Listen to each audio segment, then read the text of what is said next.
বলছে স্বয়ং আল্লাহ তাআলা, আমার নবী কামলিওয়ালা কভু কোনো মিথ্যা কথা বলে না।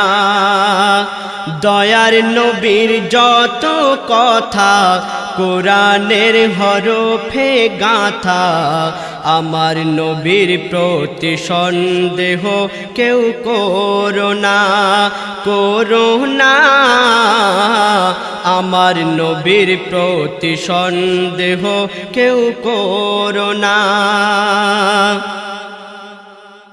জিবরিল আমিন বলে শোনো শোনো বিশ্ববাসী, জিবরিল আমিন বলে শোনো শোনো বিশ্ববাসী, আমার নবী নূরে ধোয়া